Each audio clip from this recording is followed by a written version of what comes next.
مقصد بلکې د ډېرو مقاصدو دپاره د یو عظیم پیغمبر واقع ذکر کوي چې هغه حضرت سلیمان علیه السلام دی. د حضرت داود علیه السلام 19 زامنو او په 19 زامنو کې حضرت سلیمان علیه السلام ډېر قابل او پوه شخصیتو. تر دې حده پورې چې داود علیه السلام به کله فیصله کوله نو د سلیمان علیه السلام سره به مشوره کوله. دنه به رایه غوښته چې دا مسله پیښه ده کې موږ څوک او قرآن حکیم کې الله تعالی فرمایي یو واقع متعلق ففهمناها سلیمان کہ داود علیہ السلام یو شان فیصلہ وکړه او بیا سلیمان علیہ السلام ته مونږ په ځل کې بهتره فیصله واچوله، غړي مزیدار فیصله وکړه. الله ډېر پوهه ورکړي په ماشوموالي کې بالکانه کې ځکه د پلار د وفات د پس 14 کال عمر کې بادشاہ جوړ شوی. 14 کال ډېر لږ عمر. رونه نور تل استدې نور لسم دي دانه چې نورونه قابلانو کوي د پیغمبر اولادو او پوهه علم د کې زیاتو په دې نسبت پلار د خپل بادشاہي وراثت د تاواله 14 کال عمر کې پلار اله بادشاہ د حضرت داود علیہ السلام. نبی کریم صلی الله علیه وسلم فرمایي حدیث کې راځي د بخاری شریف چې دوه خځې په لار روانې دي، دوالو سره زامن دي ماشومان تیرودونکي. یو ځای کې دمه وکړله شرم خراغې له یوې ښځې بچي ورتښتو. چې کوم ماشوم بل ځای پاتې شو نو دواړو ښځو پې دعوه وکړه بچی خو د یوې دی، د یوې ښځې بچی خو شرمه خو تښتو خو چې دا کومې دواړه ښځې دي دواړه یو وایي دا زما دی بل وایي زما دی، یو یې خپله مور ده بل پې دعوه وکړه. حضرت داود علیه السلام له فیصله راوړه وایي چې زمونږ د دواړو بچي او په صحرا کې یو ښځه وایي د دې بچی یې وړی دی دا زما دی، بله ښځه وایي نه دا زما دی د دې ښځې بچی شرمه خوړی دی. بچی چونکې دغه وخت کې چې داود علیه السلام له فیصله راله مشرې ښځې سره و چې کومه مشره ده غېږ کې د هغې او د کشرې ښځې خو ګوانم نو ځکه خو ځنګلو بیابانو څوک شتم نه ګوان هم نشته څه خاص ثبوت هم نشته. نو حضرت داود علیه السلام دې ته وکتل چې چونکې قابضه دا مشره ده او بچی د دې په لاس کې دی وی بستا دی. کشره ښځه خپه شوه چې دا خو بچی زما دی او مشر یې نه زما دی او ما له فیصله وشو. چې را تېر شو د داود علیه السلام نه راووتل نو حضرت سلیمان علیه السلام عمر 14 کالو نه کم دی، هغه باندې رالل. وی څه مسله شوه؟ بابا دله فیصله وکړه وی او وی ماشوم د چا شو؟ وی د دې مشرې. کشر یې دا زما دی، مشر یې نه زما دی او ما له داود علیه السلام فیصله وکړه. سلیمان علیه السلام ورته وی زه دله فیصله ونه کړم که ستاسو خوښئ او زما په فیصله راځي چې زه درله وکړم. کشرې وی خو ډېره ښه ده که زما شي چېرته مشر وی چې پلارې زما په حق کې فیصله وکړه دا ډېر هم کوي ډېره ښه ده په تا فیصله کوم. ګوره هوښیارتوب ته سلیمان علیه السلام وی چاړه راوړی چاړه یې راوړه په کاڼي وویل تېرې کړه. وی د په دې څه کې وی دا بچی به په میان 2 ځایه کړو، نیم به د یوې شي او نیم به د بلې شي، نیم به کړو بس ځکه ته وی زما دی نه یې پرېږدې او وی زما دی نو بل علاج نشته. ټوکړه باندې چې جګړه راشي نو بس خلک یې نیمه یې نو په ځمکه جګړه راشي نو نیمه یې نو په پیسو جګړه راشي د 2 کسو نیمه یې نو. دا ماشوم به په دامیان باندې 2 ځایه کړ، نیم د یوې ښځې نیم د بلې چاړې ته یې ګوتې کړې چې ماشوم یې لاس کې واغې چې هغه کشرې چغې جوړې کړې مشرې غږ نه کوو او کشرې فریاد جوړ کړو لوی چغې شروع کړې او ورونه یې شروع کړو ای د خدای بنده سلیمانه دا ماشوم مذهب حقوه د دې مشرې شو خیر دی خو مې ذبح کوه زما دي نه خیر دی بس زما دي نه د دې دی خو ولې چاړه ولې یو نه کوکار یو چغې هغه نخرې جوړې کړې چې سلیمان علیه السلام پوه شو چې دا دومره درد دی کشرې وکړه که نه او دا چغې ووالې دا بچي د دې دی د مشرې پروا هم نشته هغه په دې خفه کېږي نه چې بچی دې په میندو ولاړی شي او چغې خو دې کشرې جوړې کړې معلومېږي دا چې بچی د دې دی زړه د دې درد دی بچی دې واغېسته کشرې دې ورکړه. او قرآن حکیم کې الله تعالی فرمایي ففهمناها سلیمان چې داود علیه السلام خو د ټیک ته د ظاهري دلیل په بنیاد فیصله وکړه خو هغه حقیقي علم او پوهه موږ د سلیمان علیه السلام له کې چولې وه. نو چې څه فیصله به داود علیه السلام کوله د سره مشوره به یې کوله. دې وجې نه علما وایي چې هغه انسان د مشرۍ د بادشاهۍ سره تعلق لري چې د کوم انسان د دین پوهه الله دې زمونږ ستاسو د دین پوهه نصیب کړي. د دین پوهه چې وي زړه کې به یری په قرآن به خبرداري په سنتو به خبرداري او چې د دین پوهه د انسان په زړه کې نه د خدای د رسول د کتاب نه خبر نه په زړه کې د الله یره نه د انسان ابا د بندگانو په منځ کې فیصله وکړي ابا قاضي سے جوړ شي هغه به بادشاہ سے جوړ شي نو زمارونو دینه دا مسله علما معلومه. نو داود علیه السلام چې وفات کېږي هغه ته خو پته وه چې د یو بچي سلیمان علیه السلام عمر خو 14 کاله دی کم دی خو پوی ډېر زیات دی. وی بچی وورثه سلیمانو بس هغه میراث د بادشاهۍ زما تا ته پاتې او ته زمانه پس بادشاہ د پلار د وفات نه پس دی بادشاہ. رب العالمین داسې کمالات او خصوصیات دل ورکړل چې په مخ د ځمکه د بادشاهانو داسې کمالات، لکه یو کمال د دو زبردست کمال چې الله وتا هوا تابع کړه، وسخرنا له الريح، موږ ورته باد تابع، دا هوا د هغه په اختیار کې کړه الله. اوس دا خو د الله خوښه ده، د چا باد تابع کی، د چا بل شی تابع کی، د چا حیوان تابع کی. قرآن حکیم کې الله تعالی فرمایي چې دا حیوانات چې څومره دي نو ما ستاسو تابع کړي. قرآن حکیم کې الله فرمایي دا دریابونه الله ستا تابع کړي دي، سفر پکې د پاسه لګي. او کدا نه دا الله امداد قسم دې که خر باندې سړی دوه منټه سورلی بوتي روان شي، وای باندې تب قلبو یو به څنګه راکاږي، مستانه مضبوط تے پالوان دے غٹ تے، لیکن دا اللہ تابع کری. نو بعد رب العالمین دا حضرت سلیمان علیہ السلام تابع کری. وسلیمان الریحا غدوها شهر ورواحها شهر، دا سحرنا دا ماسپخین پورے دا دمر مزل کو چې یو میاشت مزل با هغه په دې لکسات کې کو، او د ماسپخین تر ماخامه پورې به بیا د میاشت مزل کو. او د سلیمان علیہ السلام تخت به بره پاوا روان، تخت به سونو دامر نه لکه زمون د وطن د یو بادشاہ کورسه یاد تا. معرف القرآن کې مفتی شفیع سے رحمت الله علیه لیکلی دي او نور مفسرین هم لیکلی دي چې سلیمان علیہ السلام باندې یو ځای نه بل ځای ته په چکر ته نو وزیران به ورسره ټول اوسم بادشاہ کې دي وزیران مشورې والا، پیریان به ورسره، پیریان تابع، انسانان به ورسره، خادمان نوکران به ورسره، مارغان به ورسره. مارغان بره په هوا کې به مارغان خپل وزر خورې کړي او سورې به کو په دی باندې دی به سمرو سلسله زر بنو پگ لکا کسان بپاوا گردیدل، شپگ لکا کسان، شپگ لکا خللل، شپگ لکا. او دا با یواز داسم نو کرسے بپرتیوی، دا سرو زرو کرسے، دا سپینو زرو کرسے، دا لرگی کرسے، دا وسپنی کرسے، دا با لگی دلوی. سلیمان علیہ السلام با پکیمیانس کے ناستو او وزیرانو دا مشوری خاوندانو پارلیمنٹ والا او دا چکم دا مجلس شورا والا دا با سر ناستو پیریانو ټول. تخ با پا هوا کی تا هوا تابع وا، او چې یو ګاډي خو مخله ولا هوا راځي هغه کې خو څنګه نشي هوا خو د وتا به نو تخله مخله چپړ هوا نه راتله چې دوی ګډوډ کی. او هغه مرغۍ چې د پاسه په سورې کړل چې هغه ګډوډ کی، هغه مرغۍ په د پاسه سورې کړو او دا روانو په هوا روانو. او تیزی ما درته وي یو ورځ کې به 2 میاشتې مزل کو. هغه یمن نه روان شو، شام ته ورسید، شام نه روان شو عراق ته ورسید، په دنیا چکرونه به لګول او بیا روانه به څنګه وا. نو لوی تخت قالینونه غوړېدلې په هغې سلیمان علیه السلام د شپږ لکو خلقو سره، پیریان او انسانان او دیوان او صاحب بره مارغان او د هغې هغه وزرو سورې کړې او هوا تابع چې د مخې چپه چاته نقصان ونه رسوي دا به روان شو چت په شو لابه. وطنونه به ورته قول دې ته مکه مکرمه وایي، دلته یو بیت الله دی، د الله کور دی، د آخرې زمانې پیغمبر به دلته پیدا کړي. لا بړل دې ته مدینه وایي، یثرب نوم دی، نوم د مدینه منوره ګرځي او دا آخر زمانه عظیم پیغمبر بدل ته هجرت کوي. دا وطنونه به خپل قوم او د خلکو ته خول. او چې روان به زمون بادشاہ خو چې پاواشي موټر کې کینی نو بیا ته ځان روکی قبر کې مبتلا شي. حضرت سلیمان علیہ السلام به الله ذکر کو، سر به ختو، څومره وزیران به سره د الله ذکر به کو، څومره مارغان چې به ټول به الله ذکر کو. د الله ذکر واجبه کې به سفر روان او کدا سه مقبراله چې پخپل به نته د یو وزیر یا د بل چا به ضرورت پیښ شو. صاحب زه فلسطین تکل غواړم، زه مثلا شام تکل غواړم، زه عراق تکل غواړم، زه بل خوا هغه به حکمو کو بات تو هغه علاقې ته به مفسرین لیکي یو ځل مجلس کې ناستو وزیران ټول ورسره ناستي، لویه بادشاهي الله ورکړې ده. قرآن حکیم کې الله تعالی فرمایي دومره بادشاهي چې په مخ د ځمکه داسې بادشاهي د بل چا نه وه او نه به راشي، ټوله دنیا باندې بادشاهي، ټوله دنیا. سلیمان علیه الله نه سوال وکړ اغفر لي وهب لي ملکا لا ينبغي لاحد من بعدي انك انت الوهاب. یا الله داسې بادشاهي مال راکړه چې په مخ د ځمکه د بل چا نه.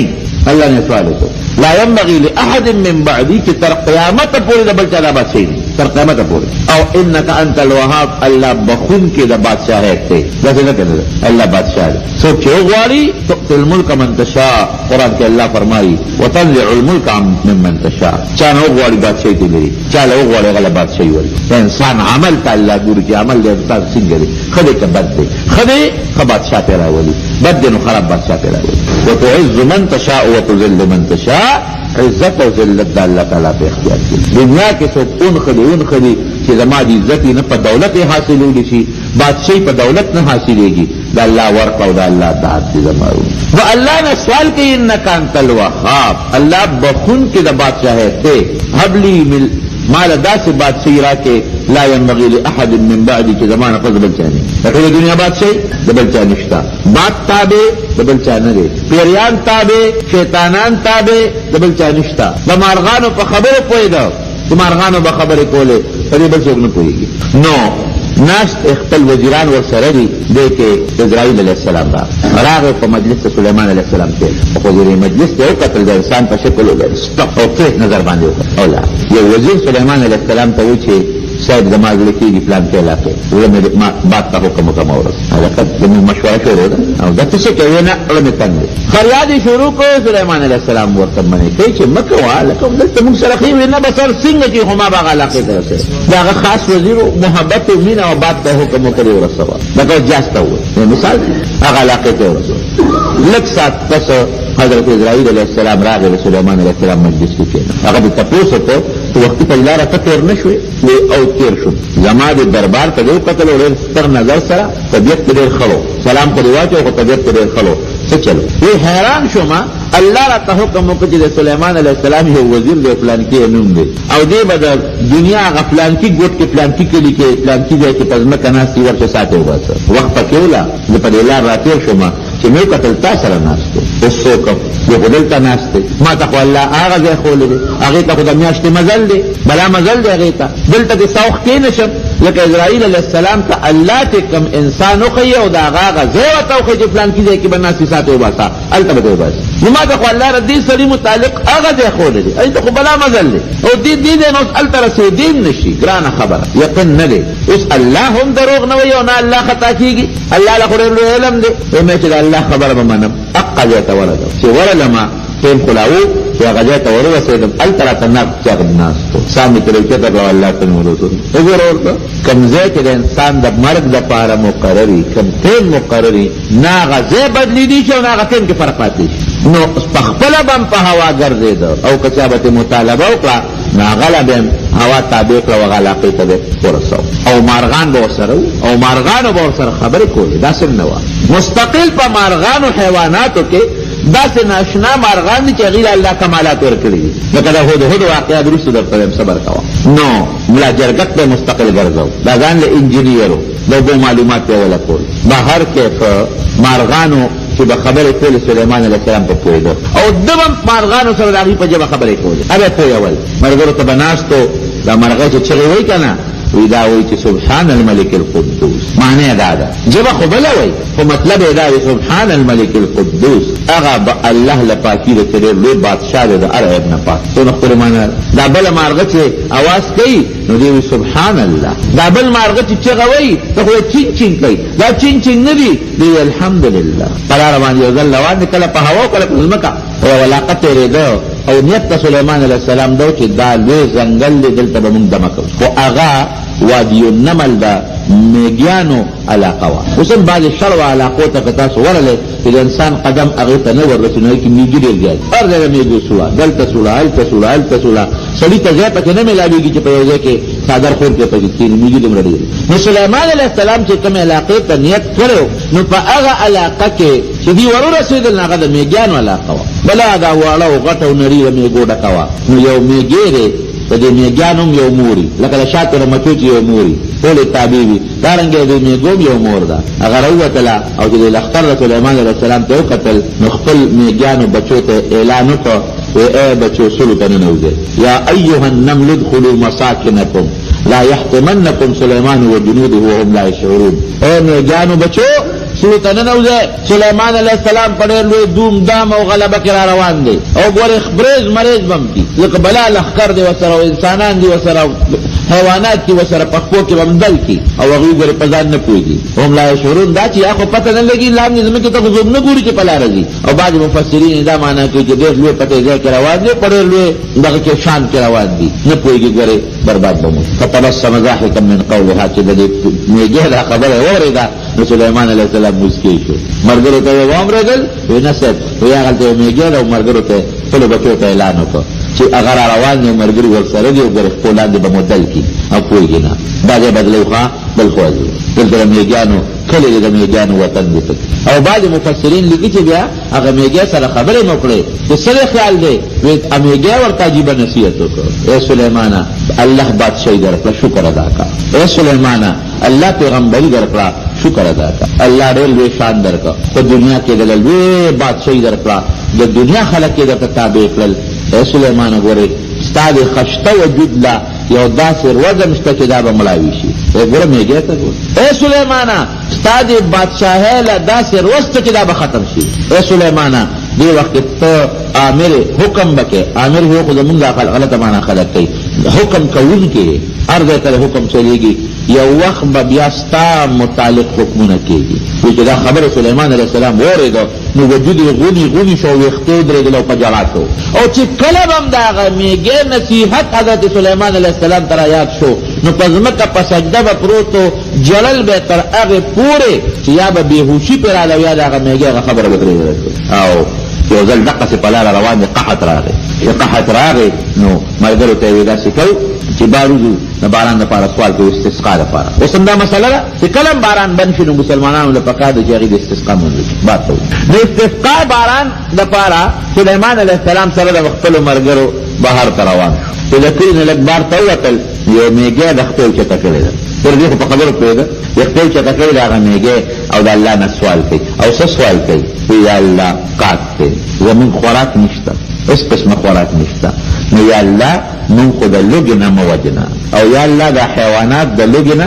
مه وجنه او نبي علیه السلام چې به هم دعا کوله نو ویې که نه یا الله دا خپل حیوانات ته سیراب که نو هغه میګې هم خپل چته کړې وه یا الله دا حیوانات د لوږې نه مه وجنه مونږ خو د لوږې نه مه وجنه الله باران وکړه نو سلیمان علیه السلام خو په خبرو پوهېده چې دا خبره اورېده نو ملګرو ته ځای چې ځو وی ولې استسقا مونږ نه کوو وی نه یو میګه د الله نه سوال وکړه ما د هغې اواز واورېده او ما ته هم د الله را طرف نه وحی کړي چې دغه میګه سوال مې قبول که باران کو هغه میګه سوال مې قبول که باران کو واپس راغل نو الله دا یو عظیم طاقت ورکړو چې میګیانو به خپلو ژبو کې خبرې کولې نو سلیمان علیه السلام به پوهېده هم او ده به هم هغه ژبه وی چې دا د په خبرو به میګیان او دا حیوانات او دا سیدونه میزونه پوهېدل دا خو یو بادشاه یو په ټوله دنیا بادشاهي او دویم څه شی په میګیانو او د حیواناتو سره خبرې کول او د هغې په خبرو پوهېدل دریم یو عظیم صفت حضرت سلیمان علیه السلام د رب العالمین ورکړي هغه نو دا وه چې پیریانو نه به یې کار اخیسته پیریان یې الله تابع کړي پیرې به چا پلا تابع هغه ځان له مصیبت دي پیرې تابع پیریان او چې څه به یې پرې کول هغه به یې پرې کول ومن الجن من یعمل له او پیریان با کارونه به کول یعملون له ما یشاء من محارب و تماثیل و جفان کالجواب و قدور الراسیات داسې څیزونه به یې ورله جوړوله چې هغه د دنیا انجینیر نه نشي جوړولی غټ دیګ به یې ورله دومره جوړ کړ چې هغه به د ځای نه چوچتولی نه شو په ځای به پروت و په هغې کې به پخلي کول غټې غټې کاسې او پینې او دا غټې غټې ترې دا به ورته جوړولې او په هغې کې به خلک راتلل او ډوډۍ به یې خوړه سخي هم ډېر زیات وکړه واصلنا له عین القطر قرآن کې الله فرمایي وی ما ولې د پیتلو پیتل نه دا زیار د تانبې د دې چینې ورته بایولې وي وایي چې الله دې سره شو بس خبره دې خلاصه ده د تانبې د پیتلو نهرونه به بهېدل اوس تانبه او پیتل چاپلار پیدا کولی نشي او که پیدا کړي نو ویلي کول یې څومره ګران کار دی نو هغه ته به دغسې لکه داود علیه السلام یې پلار هغه ته الله اوسپنه نرمه کړې وه نو د الله دا پیدا کړي نو د پیتل او د تانبې دیګونه د هغې لوښي د هغې غټې غټې ترې تقریبا پکې پیریانو کول او صاحب هغې کې به ډوډۍ مچول او خلک به راتل هغه به یې خوړل پیریانې تابع او قرآن حکیم کې الله فرمایي په دریاب کې به غوپې والې پیریانو او دا ملغلر او لالونه او دا قسم قسم اعلی چیزونه به ورته رسېدل بیت المقدس یې ته جوړ کړو بیت المقدس په پیریانو بیت المقدس لومړی چا جوړ کړی دی حضرت ابراهیم علیه السلام او د هغه زوی حضرت اسحاق علیه السلام او بیا د هغې نه پس بهترینې طریقې سره حضرت سلیمان علیه السلام بیت المقدس جوړ کړو او په پیریانو به لګیا او کار به پرې کوو داسې طریقې سره بیت المقدس جوړ کړو چې پیریان پکې لګیا دي شب روز پکې خدمت کوي اعلی قسم لرګې بهترین قسم کاڼي ماربلې په هغه زمانه کې او خشته خشته کاڼي به یې تراشل د هغې نه به یې ستنې ورته جوړولې او دا ملغلرې به یې راوړلې او قیمتي قیمتي کاڼي به یې راوړل یاقوت او مرجان هغه به یې پکې لګول هغه زمونږ پښتانه وایي که نه پیریانو ته غزني تلل یو ځای نه بل ځای ته به تلل او راتلل او کار به یې په هغه پیریانو کې کوو او هغه زمانه کې فوټوان جوړول جایز و یعملون له ما یشاء من محارب و تماثیله دا جایز و فوټوان اوس منع شوي دي حرام دي نو دا قسم قسم تصویرونه او دانچی او لکه اوس خلک دا سینری لګوي د بوټو موټو د غرونو د زیروف تصویر حرام دی هغوی پکې دا سینری او دا تصویرونو دا پیسې لګول قشطه قیمتي اعلی جماعت ته جوړ د پیریان لګیا د خدمت کوي او چې کوم پیری په کې سرکشي کوله خدمت به نه کو کار به نه کو هغه به سزا ورکوله هغه به نور پیریان ته چوچته کې دریاب کې اوسو غټه ولا ورکه وی وهله ټکاوي د پیریانو ځان له یو نظام چلاو داغي قاضي دی او داغي ججان دی او چې چا پکې زیاتې به په سزاګانې به ورکولې داغي ځان خپل جیلونو خپل نظام او د انسانانو ځان لا زمارونو قران حکیم کې الله تعالی فرمایي انسانان خدا جماعت نه جوړول او نه انسانان د طاقت لري شي دا جماعت خو بنا مکمل پاتې الله ورته حکم خدا سے وکا ځان د شیشې یو کوټه جوړه کړم زیدارا هغه کې اعتکاف نه توکا د چلې چې ما پسې به څوک نه راځي او زه په دې کوټه کې اعتکاف کوم ځان سره اوچ خوراک دننه کا او بځان تکې دا هیڅ څوک هم تاسو نه درځي دا کې رضان تا او داسې شکل کې اعتکاف شروع کا لکه سړی چې په منبر باندې ناشتي دا څه کېنه دا هر وخت د هر پیغمبر خپل شریعت او خپل شری حکمونه دي بس هغه ځان سره خوراک او اسکاک او بدنه کړي اعلان وکړي چې زما با چې ترسو زنه امراوته تر هغه پورې با اعتکاف کې ناشته پرې زنه اعتکاف به ختمي نه ما پسې څوک برادر نه کوي نه ما پسې څوک مان سره بدل نه کوي نه ما ځان ما پسې څوک ډوړې را نه کوي هغه مسله تنظیم برابر دی نه ما غسل خانه تنظیم هر سمادان په دې محل کې برابر کړی ما پسې څوک نه راځي بس دا تاسو د زما اعلان دي که څوک راغی خبر نه نو په کورسه باندې کې ناشته د عبادت په شکل کې او کونټه راوغښت هغه دې ځنه تکي خوله یا کونټه دې ځنه تکي او ساته الله وستا ساته وته چې ساته وته جناب اوس پیریان په لګیا دي خپل کار کوي هغه په دې سوچ کې دي چې سليمان عليه السلام جم دی او اعتکاف ته ناشته وګوره کمل وي خو دې بکټ کې پروتو وګوره کونټه ځنه ته خوله او په عبادت کې لګیا دي یو پیری براته شي کې بغل هون لیکتل او هغه د ناشته عبادت ته لا برخه ډبل کار وکاو نږدې مرګري په پوي وغه پوي ته خو له مغنو بس چې دې کار خلاص کی دا سرکشه خلک دې باندې کار سو کوي لګیا دي کار کوي او مازیګر چې کله کار چټي کیږي نو راځي غل غوندي شي کا هغه محل ترانه نوځي اګوري ابل ولا په عبادت ناشته خان نو نه پاغه پلان کې محل کې عبادت باندې ناشته بل لګیا دي شیطانان خپل کار کوي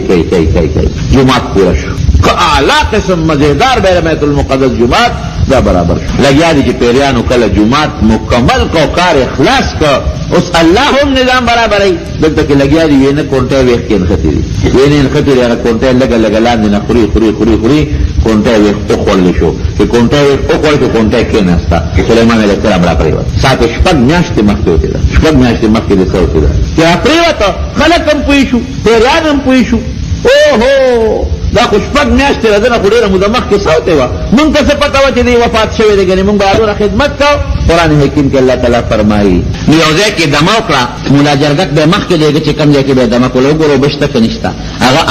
راغی وی حضرت دلته کې ډېره زیاته اوبه ده او ډېره نږدې ده دلته دمه وکړې هغه ځای کې پړاو واچو خیمې ښخې شوې ملا جرګک کې سوچ کړی دی چې زه راشه زه به هم یو چکر ولګوم ځکه چې دوی تر څو خیمې ښخوي او بیا دمه کوي او د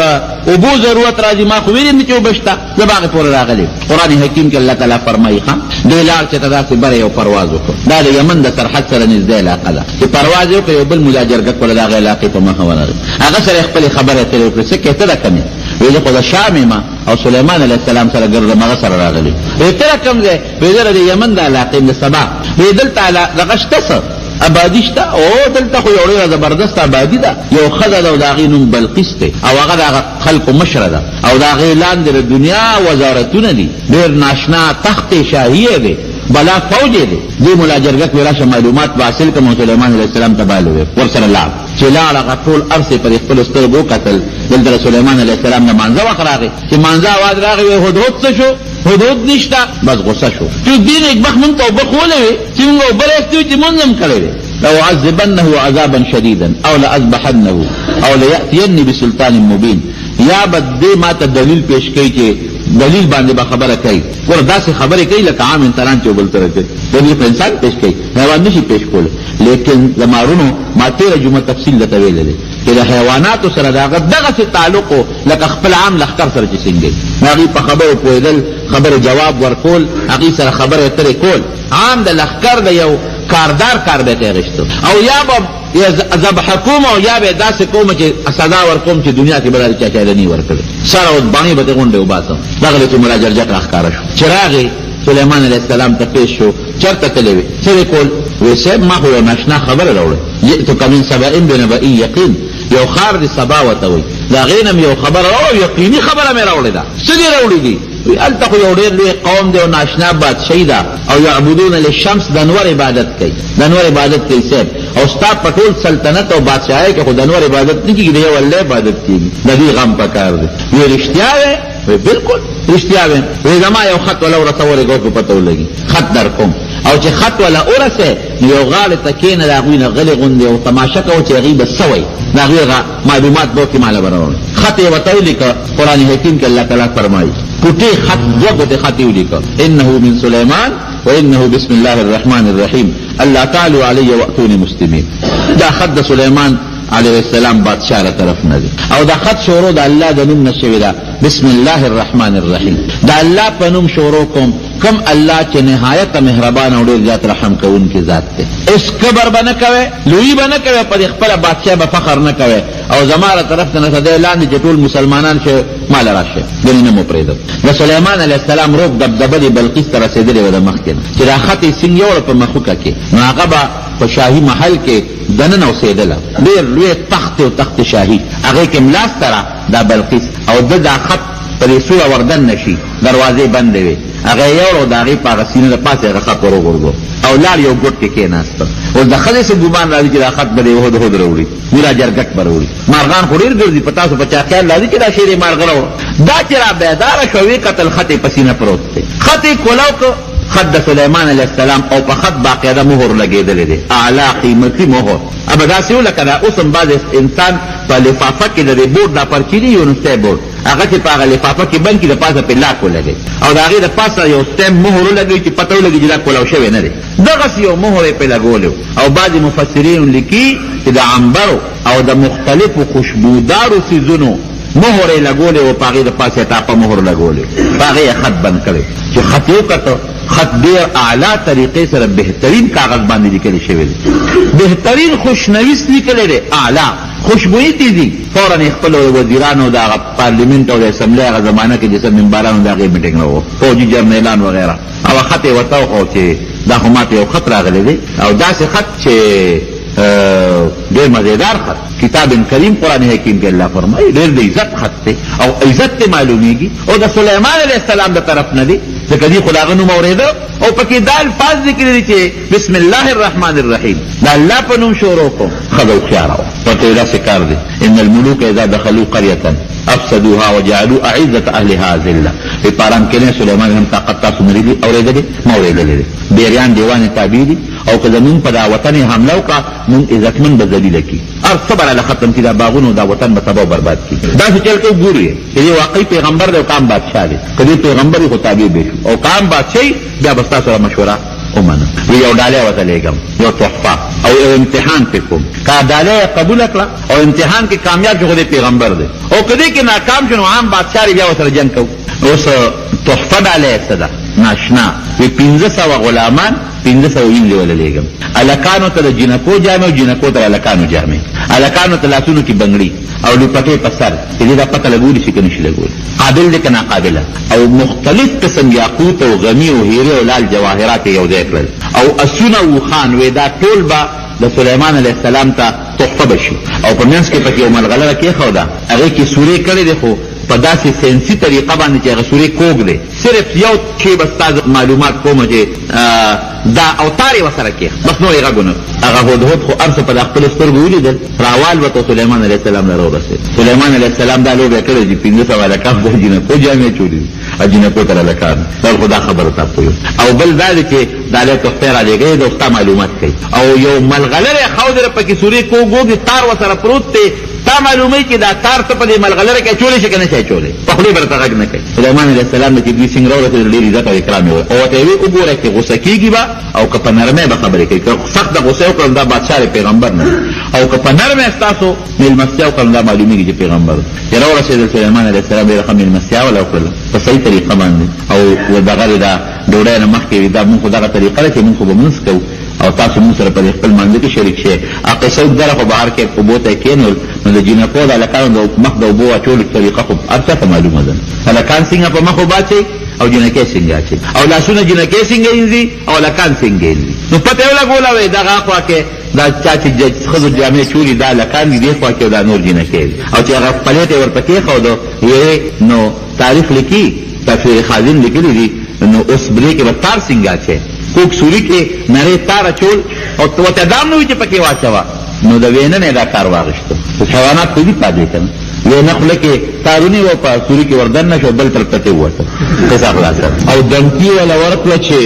داسې لښکرې درلېږم چې د هغې د مقابلې به څوک ني او تاسو سره به زه پوه شم او یا به ایمان راوړی مسلمانېږې به هله به م پرېږدم یعنې داسې لښکرې درلېږم چې د هغې مقابله تاسو نشئ کولی واقعي د چا انسانانو باندې ملي حکومت وي او پیریان هم د هغه تابع وي او هوی هم تابع وي او مارغان هم تابع وي د چا پلار به ورسره جنګ او د ټولې لویه خبره خو د الله امداد دی ځکه دا ټول هر څه خو ورته الله تابع کړي دي د الله امداد دی د الله امداد که چا سره وي او هغه په طاقت کې لږ وي کم من فئة قلیلة غلبت فئة کثیرة بإذن الله د الله په حکم او د الله په طاقت وړه ډله په لویه ډله غلبه حاصلولی شي ډالۍ چې کله واپس بلقیس ته ورسېدلې او د سلیمان علیه السلام دمکین ورته ورسېدله نو فورا هغې بیا خپل میټینګ راوغوښته او خپل وزیران او چې کوم فوجي مشرانو ټول یې راغونډ کړل او بیا هغه خپله سر دوباره کړه خبره چې یاره دا سړی عام بادشاه نه دی دا د الله پیغمبر معلومیږي د عام بادشاه خو پیریان تابع ني ده خو پیریان هم تابع دي د عام بادشاه خو مارغان تابع ني ده خو مارغان هم تابع وي د عام بادشاه خو هوا تابع ني ده خو هوا هم تابع ده نو ګورئ چیل چال ورسره نه پکار و ورتلل پکار دی مونږ به ورشو چې دې راځي او په مونږ حمله کوي او مونږ رسوا کوي د هغې نه ښه دا ده چې مونږ مخکې ورشو او بیا ګورو په خپله به ووینو که خبره همداسې وه نو ښه ده که نه مسلمانان به شو د دین به قبول کړو بادشاهي به پاتې شي په خپل حال او که بالفرض دې رښتونې وي او مونږ بیا هم د دعوت قبول نه کړه د پیغمبري مونږ بیا هم د مرسته او نه کړه مونږ په ایمان راونړه نو اخرت هم تباه شو دنیا هم غرقه شوه بادشاهي به هم لاړه شي ګوره هوښیار بنده و هغه چې کوم الچي و فورا یې ولېږه چې ته لاړ شه سلیمان علیه السلام ته ووایه چې مونږ لا تا سره جنګ نه کوو مونږ درځو هلته به سره خبرې کوو مونږ ستا ملاقات له در روان یو ملکې بلقیس چې کوم بادشاه د زمون اغا سره د خپلو وزیرانو د خپلو مشیرانو د خپلو کاردارو ستا ملاقات د درځو سره مخامخ په مخامخ به خبرې حضرت سلیمان علیه السلام پوه شو چې دا را روانه ده انشاءالله چې دې کې به الله خیر راوباسي دا به الله تعالی مسلمانه کړي نو سلیمان علیه السلام هم دا خیال و چې بادشاهي خو زما لویه ده که دا الله مسلمانه کړه او ورسره د خپل قوم مسلمان شو دا ډېره لویه فایده ده دا را روانه شوه او د اسلام او د ایمان په نیت را روانه شوه هوښیاره ښځه وه سلیمان علیه السلام دلته خپلو ملګرو سره میټینګ وکړه مشوره وکړه چې د دې خو یو عزت را دریمه مشوره یې دا وکړله چې دا را روانه شي دا تخت یې راوړل پکار دي دی خو ګوره اوس پیغمبر معجزه ده وحی ورته کېږي کشف ورته کېږي په دې پوه دی چې دا به مسلمانېږي او مسلمانه را روانه ده تخت والا راوړل پکار دي خو یاره چې څومره زر ځکه دلته چې ابادي تیاره شوه بلډینګ تیار شو په دې هم خامخا وخت ولګي د دې را روانېدل هم شوي دي دا هم په لاره کې نږدې ده یو کس په کار دی چې زر دا تخت راورسوي او ما تېره جمعه درته ویلي چې تخت به د هغې مفتی شفیع صاحب رحمت الله علیه لیکلي دي په اوو کوټو اوو محلاتو دننه پروتو او که تخت 40 ګزه اوږد 20 ګزه پلن 15 ګزه اوچت او هغه داسې راکوټې تخت نه دی لکه زمونږ کرسی او میز چې دی په هغې ریخم او په هغې باندې قالینونه او په هغې د هغې کرسی او د هغې پوره نظام پې پروت دی دا بس زر څوک راورسوي درې خبرې دي قال عفريت من الجن انا آتيك به قبل ان تقوم من مقامك صاحب زره ورسوم درله خو دومره ټیم به لګي چې ته څونه ساعت کې د پاسې دومره ټیم کې را رسو لکه سړی چې کیني او د ناستې نه بیا پاسي یو سیکنډ یو من نه کم لګي یو سیکنډ پې لګي یا سیکنډ نه به لږ زیات لګي دومره ټیم کې درله را رسولی شم او زه په دې لقوي امین صاحب مضبوط ام را رسول شم د ځانه خبره نه کوم طاقت نشته ها بس دا پیری خبره وکړه سرکشه پیری مضبوط خبرجن پیری او صاحب فکر به نه کوي چې دا را رسول نه په لاره به دې څه ملغلرې او یاقوت او مرجان او څه شی به دې پټ کړم ځکه هغه خو قیمتي تخت نه امانتګرې ما چې څه پکې دي اب امانت ټول درته را رسېږي نو سلیمان علیه السلام ممکن ده چې دې خبرې ته متوجه شوی وي چې وکړه دا کار خو هغه یو ټکي استعمال کړه چې انی علیه لقوی زب طاقتمن دا کار زه کولی شم دا خبره درته پرې نه وته ټیک دا ټیم خو ډېر لږ دی زه را رسولی شي خو قبر دی که جناب لویي دی وکړله لویي ښه شی نه دی لویي د الله نیک خوښه خبره دی درسته ونه کړله او واقعي پیریانو له رب العالمین دا طاقت ورکړی دی بل یو کسو قال الذي عنده علم من الكتاب انا آتيك به قبل ان يرتد اليك طرفك بل یو کس دی چې هغه سره د کتاب علم دی پوهه د عالم دی د سلیمان علیه السلام وزیر دی حضرت آصف هغه وایي چې ګوره اوس هسه وایي وی صاحب زه درته رسول شم د سترګې په رب کې دا بل خو ډېر ټیم یاد کړ چې زه پاسم په پاسېدو خو لا وخت لګي نه سترګې رب خو چې سترګې دې پټې کړې او بیا دې کولاو کړې شی به تیار کړو کېدل اوس د دې سړي خبره په دوه وجو بهتره وخته یو دا چې دا پوهه دی د کتاب علم دی ورسره عالم دی دا هغه مخکې په نسبت هغه سرکشه پیرې کبرجن او بل د ده را رسولم زر کېږي نو زموږ مفسرین لیکي چې ده په کم حکمت را رسو ځکه پیري د خدان دی او جنس دی هغه له خو الله یو طاقت ورکړی دی او دا خو عام انسان دی نو دی یې څنګه را رسوي وی ده سره د الله نوم د اسم اعظم برکتو د اسم اعظم په برکت به ده به د هغې استحضار وکړو د الله نه به پې سوال وکړو او سوال یوازې په ژبه ني سوال په زړه کې وي چې زړه کې انسان خپله مدعا حاضره کړي که ته دا ووایې چې یاره سوال خو هم ټیم غواړي که اسم اعظم لړولو باندې هم وخت لګي او سترګې رب خو ډېر معمولي ټیم دی د زړه استحضار او په زړه کې الله ته توجه ورکول بیا د الله تعالی دعا قبلولو باندې ټیمونه نه لګي ما سره زه د رب د سترګه کې را رسولی شم سلیمان علیه السلام ورته یو ته دا کار و ډېره خبره ورسوه خو چې حضرت سلیمان علیه السلام سترګې پټې کړې او ویې غاړولې تخت ورته مخامخ پروت و د پیري په طاقت راونه رسېده د چا په طاقت را رسېدلو د الله په طاقت الله را ورسول او چې تخت یې وکتل حیران شو دا خو ناشنا تخت دی او فورا یې د الله شکریا ادا کړه کبر غرور یې ونه کړه اوس زمونږ بادشاهان خو چې یو کار وکړي کبر غرور کوي هغه کبر غرور نه کړه او زما داسې بادشاهي ده وګوره یو ساعت کې مې د تخت را ورسو وی نه دا زما باندې د الله امتحان دی چې د الله شکریا ادا کوم او که د الله شکریا نه ادا کوم هر یو کار چې رونو کې او داسې کار چې ستا پکې فایده وي نو په هغې کې د الله تعالی شکریا ادا کول پکار درې واړه کار وشو محلم تیار شو بهترین اعلی شیشې والا تختم را ورسېد د استقبال تیاری مو شوه سلیمان علیه السلام یې ورېږی د ښځې خو زمونږ ځای په امتحانونه واخېستل مونږ هم د دې امتحان نه لو چې دا هم څه پوهه ښځه ده او تاسې بېوقوف غوندې ده وینکرو لها عرشها دا تخت ولا لږ بدل لا بدل کړي څه پر ځای مخکې څه وروستو او چې دا کم شکل یې دا ولا لږ غوندې ګډ څه ته کموی مه خو دا ولا لږ ګډ وډ کړی چې دا راشي چې دا خپل تخت پېژني که نه پېژني صاحب زبردست استقبال یې ورته وکړ ګوره بادشاهي په قمقلتوب نه کېږي بادشاهي هوښیار انسان یې وایي شوه چې او دا خو ناشنا ما خو چې زما تخت دی زما بند دا یمن او دا خو څه ناشنا غوندې بادشاهي ده د شیشې ته وګوره او لاندې اوبو ته وګوره چې مخکې لاړه او هغه خپل تخت یې ولیده نو سلیمان علیه السلام فورا ورته وایي چې دا ډېر سوچ ونه کړي فورا ورته وایي وی دغه دا تخت وګوره که نه ستا داسې تخت شته داسې تخت دې شته را چې زمونږ سره دی چې لږ غوندې وکتل وی کانه هو وی دا خو دماغه معلومېږي دا خو هغه شان کام ثابته ده لږ اختلاف پکې شته خو راجح قول دا چې سلیمان علیه السلام سره بیا نکاح وکړله او بیا حضرت سلیمان علیه السلام هغه خپله بادشاهي ورته واپس کړې ده ما د علما لیکي چې نه دا خو ښځه وه او د ښځې بادشاهي خو مناسب نه نو دی ولې بادشاه کړه واپس دا د هغې خپل شریعت زموږ خپل شریعت دی د هغې خپل شریعت هوښیاره ښځه وه پوهې وه قابله وه خپله بادشاهي یې ورته واپس کړې ده د یمن بادشاه وه او د سلیمان علیه السلام سره نکاح ثابته ده یو ځل بیبیانې هم ګڼې پیغمبر له الله ډېر طاقت ورکړي حدیث پاک کې راځي چې د یو پیغمبر طاقت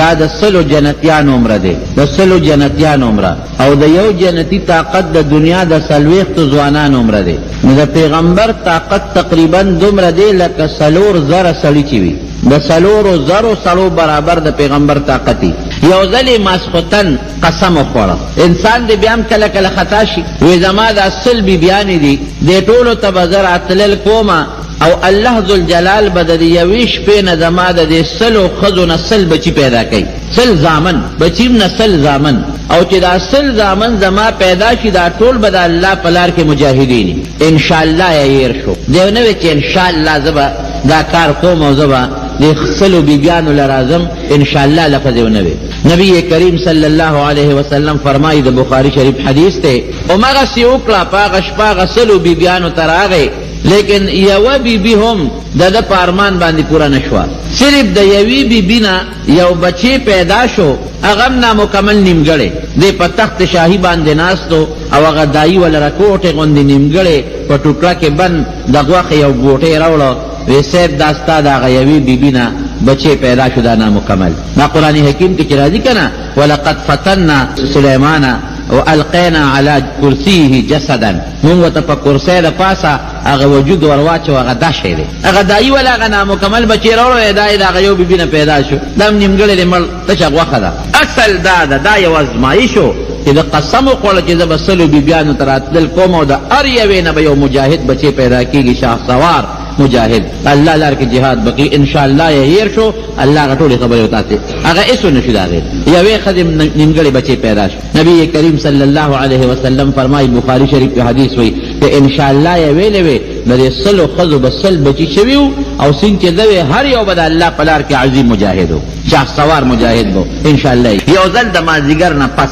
دا سونو چې کم مشرو هغه ته وی دا ټول جنگی چې کم اسونه ادم را مخامخ کا لږه معاینه کوم، لکه یو کمانډر ان چیف یا یو بادشاہ راشي هغه د خپل فوج دا هغه ګوري، هغه پریټه هغه قصې پسې هغه تماشا کوي. دارنګې دوی د خپل زما چې څومره اسونه دي شاه سواران دي را مخکې کې لږ اندازه لو، لکه عمر او جون دی ټول په جهاد فی سبیل الله کې تیر شو، اسونه را مخامخ کړل، دلته ډېر زیات خوند ورکړ، کله یو اسمان دی لاس را کله بل باندې او اسونه مختلف قسمونه دي. خبره دې ته ورسېدله چې نور په پریوتو شو، نور پریوزي حتی توارت بالحجاب، نور بس تقریبا پریوزي. اوهو خدای دا مې څه وکړل، دا خو د مازدیګر مونځ رانه لاړ، نور قریب دي چې پریوزي. اوس دې وخت کې چې دا اودس کوم مونځ کوم خو نور به پریوتي. د اسونو د برکته دوه کاره یې وکړل، یو خو الله ته سوال کو چې یا الله دا انور له غوندې ودروه چې زه دا خپل مونځ وکړم. ټیک ته غلطي د ما شوې ده خو ما د الله په لار کې د اسونو تماشا کوله، د هغې معاینه مې کوله، نو خدای ما نه دا کار وشو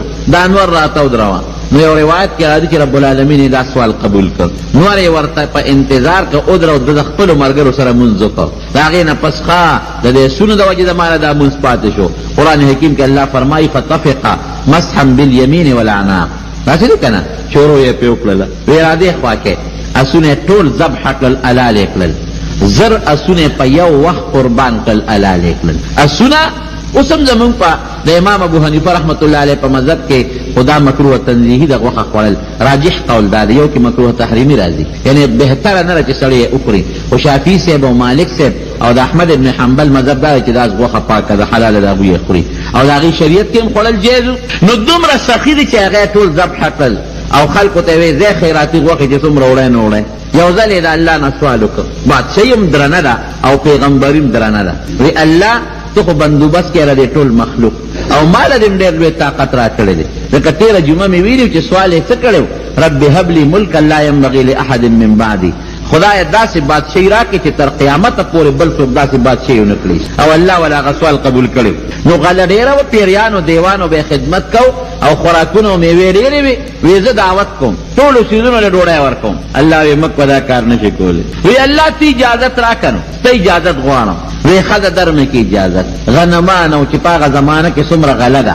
خو چې په پیریانو یې کار کو هغه یې وکړل او د دنیا خوراکونه هر څه یې راجمع کړل او د دریاب په غاړه یې د ډوډۍ انتظام برابر کړ. باد یې تابع و، هوا یې پې چالو کړه چې تاسو په دې لګئ چې دا خوراک څښا نه شي. پیریان دیوان یې مقرر کړل چې دې ته څوک څه نقصان ونه رسوي. پخلي لګیا دی، پخلي کېږي، د کبانو خپل خوراک تیارېږي او د مارغانو خپل تیارېږي، د انسانانو خپل تیارېږي، د پیریانو خپل خوراک، د هر چا خپل خوراک تیارېږي. لګیا دی چې هر څه تیار شو الله نه مشوره واغشته، ځکه پیغمبر په هر کار کې د رب العالمین سره مشوره کوي. وی الله خو ډوډۍ شروع کوم خو د کم مخلوق نه مخکې شروع کوم، وی سلیمان ستا خوښه ده چې چا نه شروع کې، وی د کبانو نه مخکې شروع کړي. د هغه دا خیال و چې دا کبانو ته به زه آواز وکړم، ټول به د دریاب دې غاړې ته راغونډ شي او داسې یو لشل بوجۍ به ورغورځوم، نو کب به څومره خوراک کوي؟ یو کب چې 5 شپږ دانې غنم وخوري نو پې مړېږي، یا یو چټاکۍ غوښه چې وخوري نو زه پې موړ شي، زیات نه زیات نیم کیلو غوښه چې وخوري نو مضبوط کب پې مړېږي.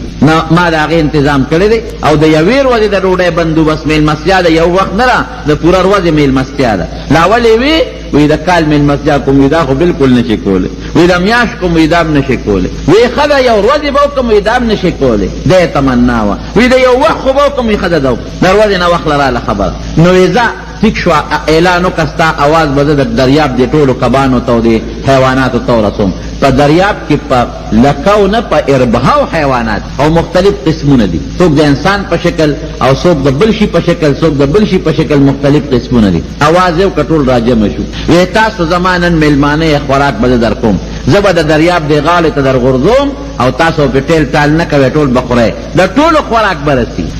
یو کب خوله راوچته کړه، چې راوچته یې کړه نو یوه جامې د هغه غلې چې هغه په څو میله کې هغه انتظامات یې کړي یو طرف ته کېښوده او بله جامې بل طرف ته کېښوده، خو چې شی یې راغونډ کړ سکنجه راغونډه شوه چې څومره خوراک و ټول په یوه نوړی د هغه کب ګېډې ته ورسېد. دقسې حق دق پاتې شو چې کاکا دا څه وشو چې څه وه خو د یو خوړل، دا نور کبان به څه خوري او دا نور خلک به څه خوري. نو سړی خفه شي د غوندې که نه وی خو هر څه تا خلاص کړل کب ته وایي. اوس په خبرو د حیواناتو خو پوهېږي قرآن حکیم کې راځي تېره جمعه مې درته ویلي هر څه خو تا خلاص کړل، دا دې نورو ته څه پرېښودل، هر څه دې خوړل. کب ورته وایي میلمه ته څوک داسې رد جواب کوي لکه دا ما ته چې دې وکړه زه خو تا نن میلمه کړی یم. بس دې پوه شو وی روزانه ماله الله دون وړی دومره راکوي لکه دا چې څونه مې ستا ده وخوړه دون وړی. نو نن چې ستا میلمه شوم د الله نه دې زه په ټیکه واخېستمه نو یوه دې راکړه او یوه مې پاتې شوه، وږې به ګرځم. دا خپل بچی به خوري، دا بچی لویږي څنګه؟ دا دومره کبان پکې د کم ځای نه راځي، مضبوط حیوانات. په دا ځمکه کې دننه وګوره داسې حیوانات چې هغه د ځمکې سر ته هم نه راوځي، چینجي او داسې ځمکه کې دننه لویږي. چاله الله په لرګي کې رزق مقرر کړی دی،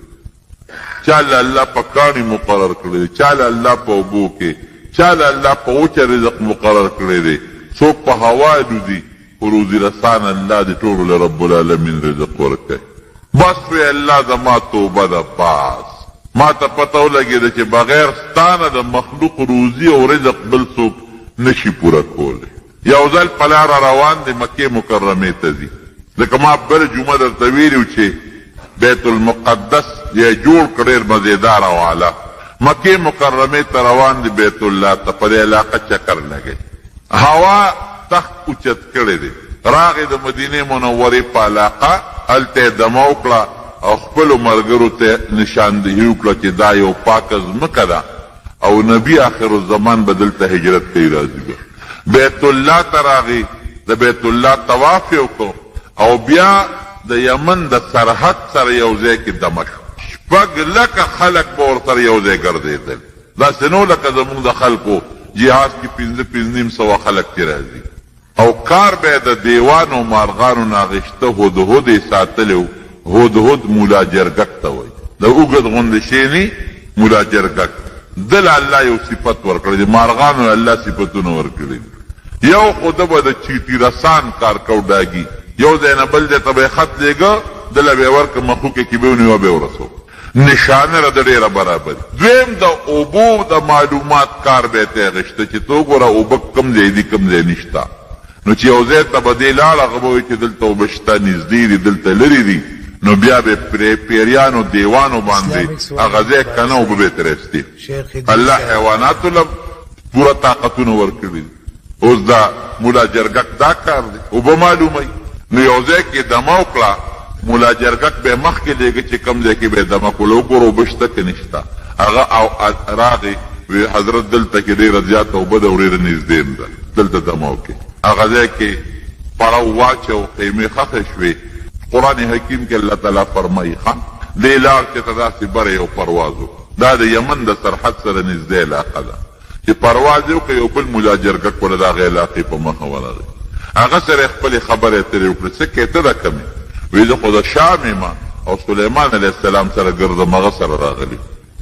وی ته را کوم ځای؟ وی زه د یمن د علاقې د سبا. وی دلته دغه شته څه آبادي شته؟ او دلته خو یو ډېره زبردست آبادي ده،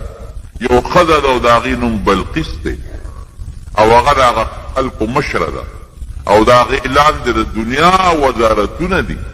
ډېر ناشنا تخت شاهي دی، بلا فوج دی. دې مولا جرګک وی راشه معلومات به حاصل کړم او سلیمان علیه السلام ته باله ورسره لاړ. چې لاړ هغه ټول ارض یې په دې خپلو سترګو وکتل. دلته د سلیمان علیه السلام د مانځه وخت راغی چې مانځه اواز راغی، وی هدهد څه شو؟ هدهد نشته. بس غصه شو چې اوس دې نیکبخت موږ ته اوبه ښوولې وې چې موږ بل استوي چې منظم کړی او عذبنه عذابا شديدا او لأذبحنه او ليأتيني بسلطان مبين. یا به دې ما ته دلیل پیش کوي چې دلیل باندې به خبره کوي. ور داسې خبرې کوي لکه عام انسانان چې بل سره کوي. دلیل خو انسان پیش کوي، حیوان نشي پیش کولی. لیکن زمارونو ما تیره جمعه تفصیل درته ویلی دی چې د حیواناتو سره د هغه دغسې تعلق لکه خپل عام لښکر سره چې څه کوي، د هغې په خبرو پوهېدل، خبرې جواب ورکول، هغې سره خبرې اترې کول. عام د لښکر د یو کاردار کار به یې اخیستو. او یا به ذبح کوم او یا به داسې کوم چې سزا ورکوم چې دنیا کې به داسې چا چاله نی ورکړي. د نور عبادت کوي صاحب او ستا په ټول سلطنت او بادشاهۍ کې خو د نور عبادت نه کېږي، د یو الله عبادت کېږي. د دې غم پکار دی. وی رښتیا وې؟ وی بلکل رښتیا وې. وی زما یو خط وله ورسولی ګوز په پته ولګي، خط در کوم. او چې خط وله ورسې نو یو غاړې ته کښېنه، د هغوی نه غلې غوندې او تماشه کوو چې هغوی به څه وی، د هغوی معلومات به وکړي ماله به راوړو. خط یې ورته ولیکه. قرآن حکیم کې الله تعالی فرمایي پوټې خط، دوه ګوتې خط یې ولیکه، انه من سلیمان و انه بسم الله الرحمن الرحیم الله تعالی علی واتونی مسلمین. دا خط د سلیمان علیه السلام بادشاہ را طرف نه، او دا خط شروع د الله د نوم نه شوې ده، بسم الله الرحمن الرحیم. دا الله په نوم شروع کوم، کم الله چې نهایت مهربان او ډېر زیات رحم کوونکی ذات دی. اس کبر به نه کوئ، لوی به نه کوئ، په دې خپله بادشاہ به فخر نه کوئ او زما له طرف نه راته دی اعلان دی چې ټول مسلمانان چې ماله راشئ، ګنې نه مو پرېږدم. د سلیمان علیه السلام روب دبدبه د بلقیس ته رسېدلې وه د مخکې نه چې دا خط یې څنګ یوړه په مخوکه کې، نو هغه به په شاهي محل کې دننه اوسېدله. ډېر لوی تخت و تخت شاهي، هغې کې ملاسته را دا بلقیس، او ده دا خط په دې سوړه وردن نه شي، دروازې بندې وې. هغه یې یوړو، د هغې په هغه سینه د پاسه هغه خط ور وغورځو او لاړ یو ګوټ کې کېناسته. اوس د ښځې څه ګمان راځي چې دا خط به دې هود هود راوړي، ملا جرګک به راوړي. مارغان خو ډېر ګرځي، په تاسو په چا خیال راځي چې دا شیر یې مارغه راوړو. دا چې را بیداره شوه ویې کتل خط یې په سینه پروت دی. خط یې کولو که خط د سلیمان علیه السلام، او په خط باقاعده مهر لګېدلی دی، اعلی قیمتي مهر. او بعضې مفسرین لیکي چې د عنبرو او د مختلفو خوشبودارو څیزونو مهر په زمانه کې چې څه منبرانو د هغې میټینګ وو، فوجي جرنیلان وغیره. او خط یې ورته وښو چې دا خو ماته یو خط راغلی دی، او داسې خط چې ډېر مزېدار کتاب کریم قرآن حکیم کې الله فرمایي ډېر د عزت خط دی او عزت ته معلومیږي، او د سلیمان علیه السلام د طرف نه دی، ځکه دې خو د هغه نوم اورېده. او پکې دا الفاظ ذکر دي چې بسم الله الرحمن الرحیم، د الله په نوم شروع کو چې څوک نو ډېره دا معلومیږي یو سړی چاته خط لیږي. نبی کریم صلی الله علیه وسلم هم چې خطونه لیکلي دي لاول خپل نوم لیکلی دی. ښه د دې واقعه مې دې دپاره شروع کړې ده چې تاسو ته د یو پیغمبر قوت طاقت معلوم شي، د الله امداد، او دې کې چې کوم مسایل دي چې هغه معلوم کړي. ګټه خبره ده. نو خط چې لیکي لاول به خپل نوم لیکي، دا عامه قاعده ده. نبی علیه السلام چې کومو بادشاهانو ته خطونه لیکلي دي اول خپل نوم لیکلی دی، من محمد صلی الله علیه وسلم، من محمد عبد الله ورسوله. د هر چا د دوستانو د ملګرو یو بل سره خپل روابط دي، نو هغه بعضې وخت کې مونږ لم خط راشي یا تاسو لم راشي، نو چې خط نیمې ته ورسوي نو زر یې وګوري لاندې چې ورېږه لیږلی چا دی، ځکه دا انداز د بیان خو څه جدا غوندې معلومیږي. دا خبره خو ډېره خشته ده یا ستغه ده یا د دمکې ده، خو ځکه چا را لیږلی دا خط، نو چې هغه سړی په کړاو کې اچې او بیا وروستو ګوري چې کومه کرښه کې نوم دی، نو د مخکې نه ورته خپل نوم ولیکه. نو یو د خط طریقه دا ده چې خپل نوم به باقاعده د خط په اول کې لیکي. دویم چا سره چې د ملاقات وکړو نو خپل نوم به ورته اخلي فلان کې. نبی علیہ السلام مبارک یو صحابي دروازه وډبوله، تپوس یې ته وکړ من څوک یې، من هو؟ هغه وی انا معنا زیمه. نو نبی علیہ السلام وفرمایل انا زه خو زیمه، انس ته وایي نوم اخله چې نوم دې څه دی. نو طریقه دا ده چې څوک د چا ملاقات ته لاړ شي او دروازه وډبوي او هغه ته تپوس وکړي ډېرې فورا خپل نوم ورته وایي فلان کې چې د هغه په دماغو بوج را نه شي، پته ورته ولګي چې دې سړي سره د ملاقات ضرورت شته نشته، دروازه کولو کوم یا نه کوم. دا د مسلمانۍ طریقه ده. یا دې زمانه کې څوک په موبایل چا سره خبرې کوي یا په ټلیفون خبرې کوي، نو چې څنګه میلاو کې نو فورا خپل نوم ورته اخلي فلان کې خبرې، هغه ته پته ولګي چې څوک. نو که چاله ملاقات نه مخکې لاړې خپل نوم به اخلي، خط کې خپل نوم مخکې لیکه. دارنګې په موبایل یا په ټلیفون چا سره خبرې کوي فورا خپل نوم اخله، د فلان کې خبرې کو. دا هغه زړه غواړي خبرې در سره کوي که نه غواړي نه کوي. یا که دوست دی مصروف یې ته به وایي چې رور لږ ساعت پس خبرې کوو، او که خیر خو لکه مخکې خپل نوم اخیستل پکار. دویم نمبر د الله د نوم نه به شروع کوې بسم الله الرحمن الرحیم. ګوره سلیمان علیه السلام بسم الله الرحمن الرحیم وایي. نبی علیه السلام چې خط لیکي بسم الله مخکې کړی خپل نوم یې رستو کړی. سلیمان علیه السلام خپل نوم د هغې نه مخکې کړی دی، بسم الله یې رستو کړی دی. نو الله نوم باخلي بسم الله الرحمن الرحیم. که چا سره په ټلیفون خبرې کوي او که چا له ملاقات نه ورلی نو فورا دا بسم الله وایا. او یا چا سره خط لیکي نو بسم الله الرحمن الرحیم لیکه. زمونږ بعضې خلک د بسم الله په ځای دغه 786 لیکي، د دې هېڅ حیثیت نشته. 786 څه شی دی؟ بسم الله د عربی الفاظ دی، د قرآن یو آیت ته بسم الله الرحمن الرحیم، او قرآن اسم للنظم والمعنى جميعا،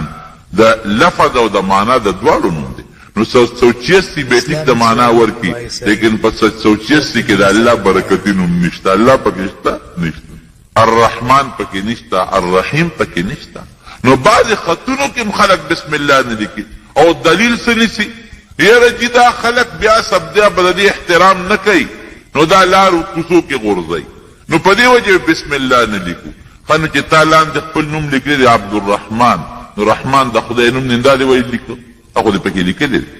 د چا چې ترې خط ولېږه د هغه نوم دې لیکلی دی، په خط کې دې 50 نومونه لیکلي دي، جمنین تمسی او متمنی شرکت 50 دې یو خوا لیکلي دي او 30 دې بل خوا لیکلي دي. په چا کې د الله نوم دی، په چا کې د پیغمبر نوم دی. نو د هغې د احترام د سره نشته، د بسم الله نه به احترامۍ نه یریږي. اخبارونه خو ګورې په هغې کې خو په سوونو د الله نومونه راغلي دي، د هغې د به احترامۍ نه خبرېږي. د دکان سودا خو د اخبار په کاغذ کې خرڅی وایي دا جي د انګلش اخبار دی، نو د انګلش په هغې کې د الله نوم نیسته. د الله د نوم به پوره احترام کې ته بسم الله الرحمن الرحیم ولیکه. هغه سړی که د الله د نوم احترام نه کوي اپوی شه او خدای پوی شه. ته خپله غاړه خلاصه که د واده خط لیږې، که د مړي خط لیږې، که عام خط لیږې، بسم الله الرحمن الرحیم ولیکه کنه. او هغه مسلمان دی چې چاله خط لیږې هغه د الله د نوم احترام وکړي کنه. بشر حافي لوی بزرگ تیر شوی دی، بشر حافي په لاره باندې او زبردست دغه دی د شراب خور دی او بدعمله زناکار په خپله مخکې زمانه کې، او شرابخانې ته روان و شراب وله یو احترام یې لکې راغی چې شرابخانې ته به ته پټکې به یې راواخې کمیس پورې به یې ویزان که وی د الله نوم دی پکې دننه بلا، او چې واپس به راغی پټکې به راواخېست په سر د پاسه به یې کېښود. زمانه تېرېدله دغه علاقه کې یو عالم رب العالمین په خوب کې ولید. الله ډېرو خلکو په خوب کې لیدلی دی. ښه رب العالمین په خوب کې ولید. احمد ابن حنبل رحمت الله علیه یو کم 100 کرته الله په خوب کې ولید. وی په سلم کرت مې کې ولید نو تپوس پته کوم. نو چې په سلم کرته الله په خوب کې ولید وی الله وی یو شی راته وښایه چې په کوم څیز به تا ته بنده در نږدې کېږي. نو د قرآن یې ورته وښو چې قرآن باندې ما ته الله بنده ډېر را نږدې کېږي. نو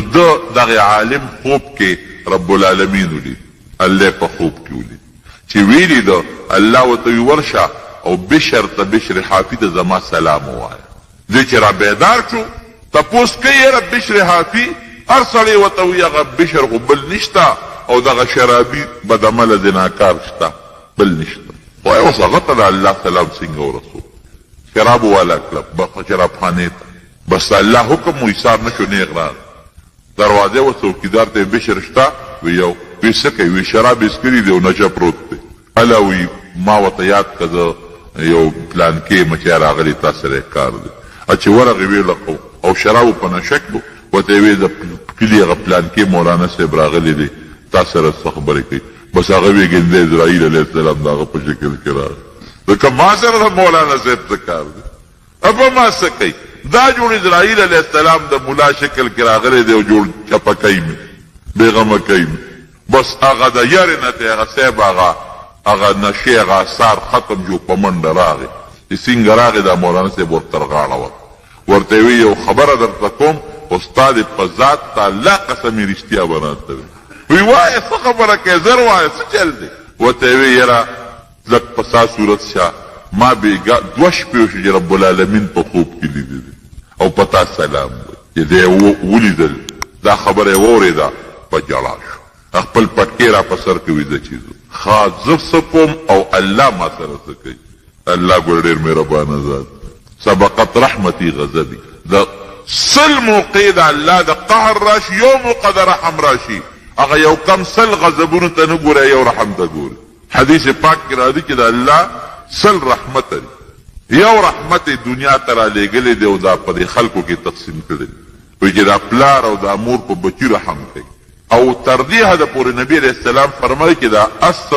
دا خپه په بچي کیږي او بچي چغه کی او دا اس د خپه اوچت کې رحم یې پرې راشي یا لکه مثلا چرګه ده هغې بچو له ته ګوتې یو څه څونه ټونګې در باندې لګوي دا رحم یا د سپي بچو له ته ګوتې یو څه چکونه در باندې لګوي وی دا ټول د الله هغه یو رحمت ته چې تقسیم کړی دی په دې خلکو کې د هغه یو رحمت په وجه باندې دا حیوانات او انسانان په خپلو بچو په یو بل رحم کوي او یو کم سل رحمتونه الله ځان سره ساتلی دي یرحم الله بها عباده یوم القیامت د قیامت پر ورځ به دا یو کم سل رحمتونه استعمالي او په خپلو بندګانو به رحم کوي اوس هم در شرابو په دې نشه کې در سره روان یم خو یو نیکي مې کړې ده ویې څه شی دی نو د کاغذ پرچې وله د سر نه راوویسته ویې د الله دقه نوم مې په ځمکه مونتې و راوچت کړی مې او د هغې احترام مې کړی د دې یو رکوټي نوم او د زبیدې قصه مې درته نه ده کړې چې زبیده به الله د قیامت په ورځ باندې تپوس ترې کوي څه دې کړي دي وی الله ما خو بلا خیراتونه او نهر مې راوستلې مکې مکرمې ته وی دا خو ما طاقت در کړی که ما نه وی در کړی طاقت او ما د بادشاه ښځه نه وی جوړه کړې تا څه کولی شو وی زه په یو ټکي دې بخم وی نوړی دې روچته کړې وه خولې ته دې وړه او الله اکبر وویلې شو زما نوم واغشتی شو نو تا سر تورو نوړی دې واپس په پلیټ کې کېښوده چې د الله د نوم احترام کوم نو سر دې پټ کړ بیا دې نوړی اوچته کړه د ما د نوم په دغه احترام دې بخم وایي اوس موږ څومره د الله د نوم احترام کوو سړی ته وایي د الله دپاره ما ته څه مه وایه د الله په نوم یې نه پرېږدي قسم درته یو سړي وخوري په هغې اعتبار نه کوي د الله نوم کاغذ د انګریزي اخبار انګریزي اخبار کې د الله نومونه نیسته هغې کې سودا خرڅوي هغې نه بوټی جوړوي اخبارونه موږ دقسې غورځوو دا خو اسانه خبره ده غونډ راغونډ کړه پوټې تیلې ورته ورته کړه یو غاړه کې ورته راوړه دریاب کې وغورځوو زما وروڼو د الله د نوم د پیغمبر د نوم د جومات د قرآن د کڅوړې د جومات د دغه پوړونو د دې به ټولو احترام کوو دا زموږ مسلماني ده او دا زموږ شعائر الله دي ومن يعظم شعائر الله فانها من تقوى القلوب نو خبره مې دې پورې کوله چې بسم الله د خط په اول کې خامخا به لیکي دا پکې لازم بسم الله الرحمن الرحیم او بیا لکوټې لنډه خبره الله تعلو علی واتوني مسلمین کبر به نه کوئ دعوت د اسلام در کوم مسلمانان شو زما تابع شي هغې چې خط وکت بلقیس هغه خپل چې څومره جرنیلان او وزیران او خادمان او خلق ورسره دي ورته ویې تاسو مشوره کوم څوک هغې ورته ویې نحن اولو قوة وبأس شدید من خو ډېر لوی طاقت دی زمونږ او فانظري ماذا تأمرین باقي ستا مشوره ده خو پام کوه چې لاندې خبره وکنه کې زمونږ ډېر لوی طاقت دی ډېر لوی لښکر دی او مونږ ډېر مضبوط یو مونږ څوک نشي والی که په مونږ څوک هم حمله کوي مونږ یې طاقت لرلی شو ځکه ما درته ووایي چې د هغې ډېر انتهایي مضبوطه علاقه وه سبا تاریخ لیکي دا د یمن اوس هم د یمن په علاقه کې دا شته او د یمن په علاقه کې قرآن حکیم د دې صفت کړی دی د سبا دا دومره عظیم الشان علاقه وه چې قرآن کې الله تعالی فرمایي وی د دې یو بند جوړ کړی یو بند یې جوړ کړی بند او هغه بند زه حیران یم اوس ساینسدانانو ته ګورو هغه زمانه کې وګورو تاسو زاړه آثار قدیمه وګورئ حیران بشئ 3.5 میله بند 3.5 میله بند د یو غر نه بل غره پورې 3.5 میله اوږد 150 گز 1.5 گز اوچت او 50 گزه پلن دا یو بند ډیم چې څه ته وایي 3.5 میله اوږد او 150 گز 1.5 گزه اوچت اسمان طرف ته او 50 فوټه پلن او دې کې بیا کړکۍ جوړې کړې وې کړکۍ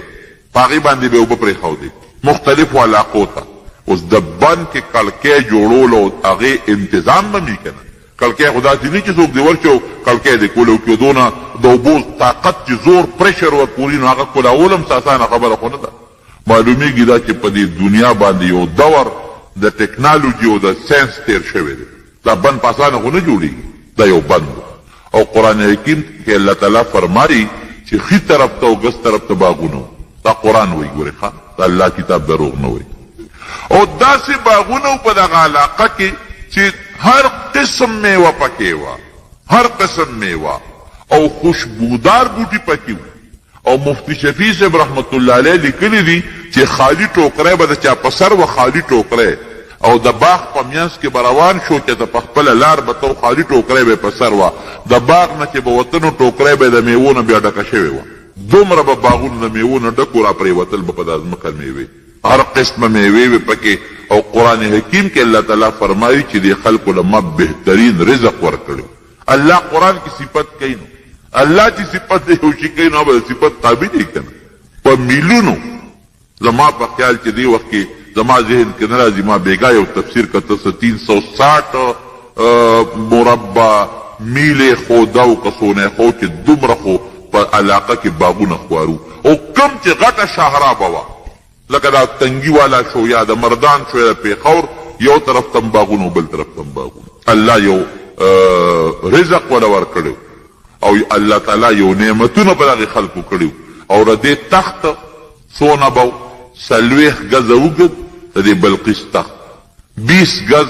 چوړایي پلنوالی 40 گزه اوږدوالی 15 گزه اوچت او بلا گورنران د مختلفو علاقې د دې لاندې هغې وي زموږ مقابله څوک کولی شي ښه ده هوښیاره وه ورته وې داسې کار دی ان الملوک اذا دخلوا قرية افسدوها وجعلوا اعزة اهلها ذله په پارام کې نه سليمان هم طاقت تاسو نه اورېدلې ما اورېدلې بیریان دیوان تابع دي او که زمونږ په دا وطن حمله وکړه مونږ عزتمن به ذلیله کي هر څه به راله ختم کي دا باغونه دا وطن به تباه و برباد کي داسې چل که وګورئ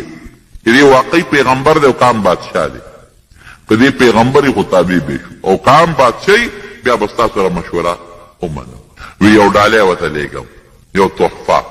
او یو امتحان پې کوم که ډالۍ یې قبوله کړه او امتحان کې کامیاب شو خو دې پیغمبر دی او که دې کې ناکام شو نو عام بادشاه بیا ورسره جنګ کوو اوس تحفه ډالۍ یې څه ده ناشنا وی 1500 غلامان 1500 وینځې وله لیږم هلکانو ته د جنکو جامې او جنکو ته د هلکانو جامې هلکانو ته لاسونو کې بنګړي او لوپټې په سر چې دې دا پته لګولی شي که نشي لګولی قابل دی که ناقابله او مختلف قسم یاقوت او غمی او هیره او لال جواهرات یو ځای کړل او اسونه او خان وی دا ټول به د سلیمان علیه السلام ته تحفه بشو او په منځ کې پکې یو ملغلره کېښوده هغې کې سورې کړی دی خو په داسې سینسي طریقه باندې چې هغه سورې کوږ دی وی صاحب یو صرف یو شی به ستا معلومات کومه چې دا اوتار یې ورسره کېښود بس نور یې غږ ونه هغه هدهد خو هر څه په د خپلو سترګو ولیدل راوالوته سلیمان علیه السلام له راورسېد سلیمان علیه السلام دا لوبه یې کړې چې 1500 هلکانو ته جنکو جامې چولي او جنکو ته هلکانو دا خو دا خبره تا پویو او بل دا دی چې دا لی تحفې رالېږلې ده او ستا معلومات کوي او یو ملغلره ښودې را پکې سورې کوږ دی تار ورسره پروت دی تا معلوموي چې دا تار ته په دې ملغلره کې اچولی شي که نه شي اچولی په خولې به راته غږ نه کوي سلیمان علیه السلام نه چې دوی څنګه راورسېدل ډېر عزت او اکرام یې او ورته یې وویل وګورئ چې غوسه کېږي به او که په نرمۍ به خبرې کوي که سخته غوسه یې وکړل دا بادشاه پیغمبر نه او که په نرمۍ ستاسو میلمستیا وکړل دا معلومیږي چې پیغمبر چې راورسېدل سلیمان علیه السلام ډېره ښه میلمستیا وله وکړله په صحیح طریقه باندې او دغه دا ډوډۍ نه مخکې دا مونږ خو دغه طریقه ده چې مونږ خو به مونځ کوو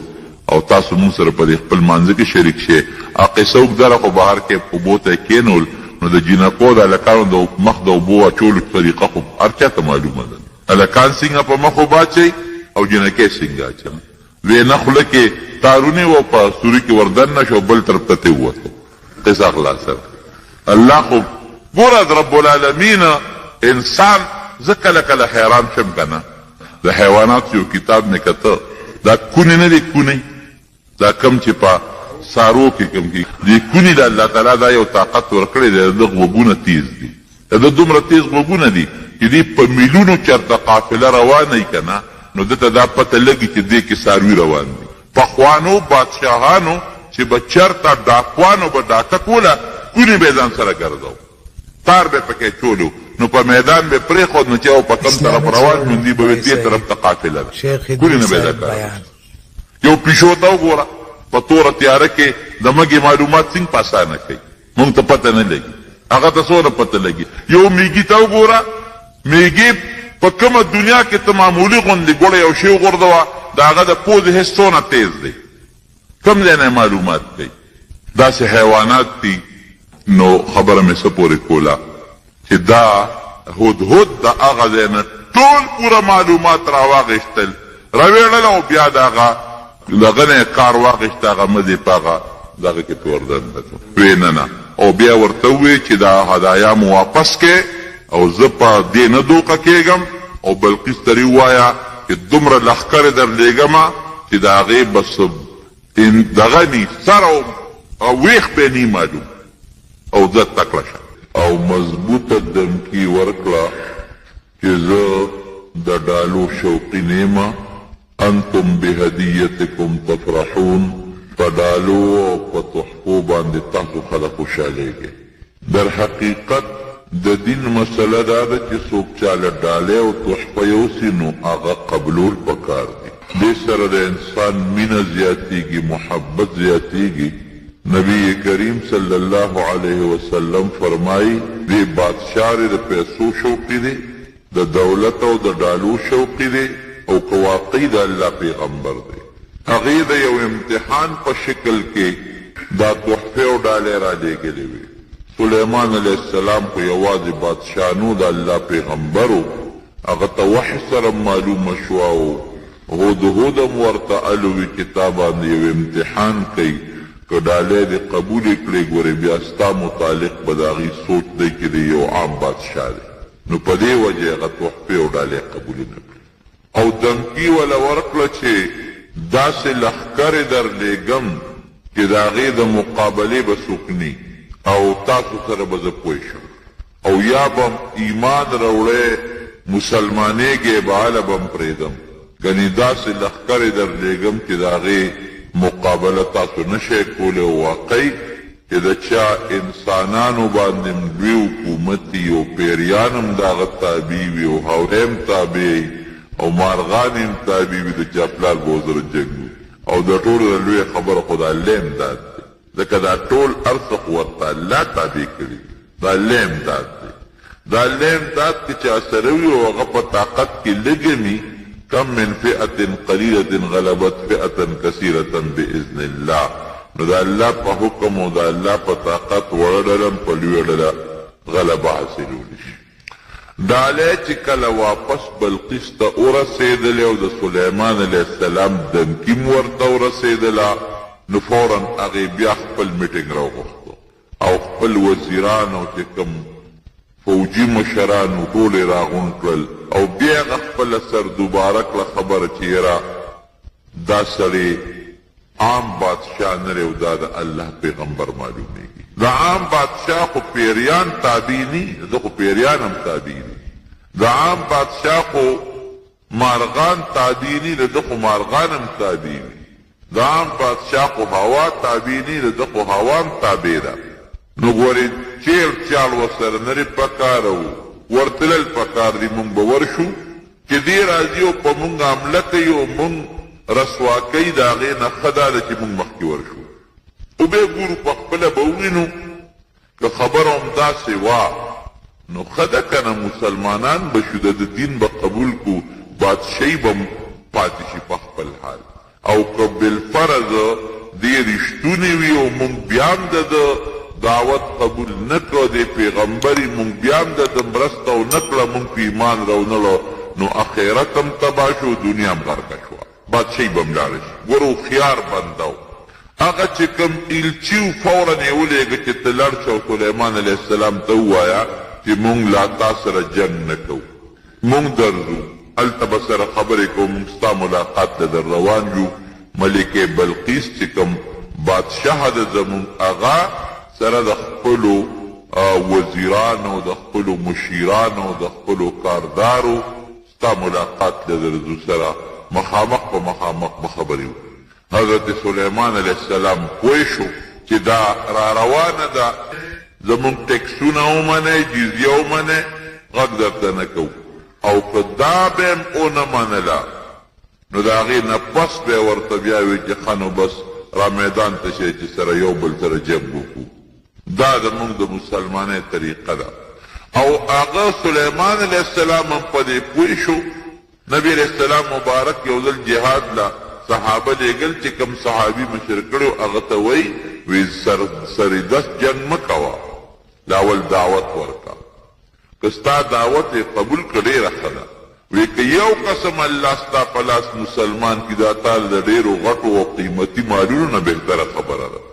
نو سلیمان علیه السلام هم دا خیال و چې بادشاهي خو د مالویه ده، که دا الله مسلمانه کړه او ورسره د خپل قوم مسلمان شو، دا ډېره لویه فایده ده. دا را روانه شوه او د اسلام او د ایمان په نیت را روانه شوه. هوښیاره ښځه وه.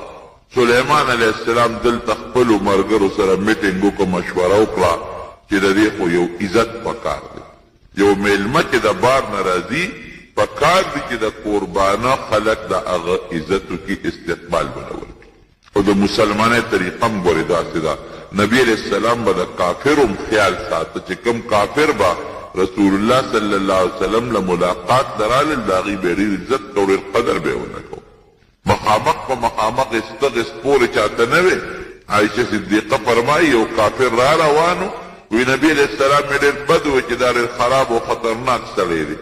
او چې مخامخ کېناسته نو نبی علیه السلام مبارک ورسره ډېرې نرمې خبرې شروع کړې. وی مې چې صاحب دا خو هغه خراب سړی و او تاسو ورسره ډېرې سختې ډېرې نرمې خبرې مخ په مخ شروع کړې. وی عایشې الله نرمي خوښوي، نرمې خبرې مخامخ کوه. خو اخلاقو باندې چې کوم کار کېږي دا په سخته نه کېږي،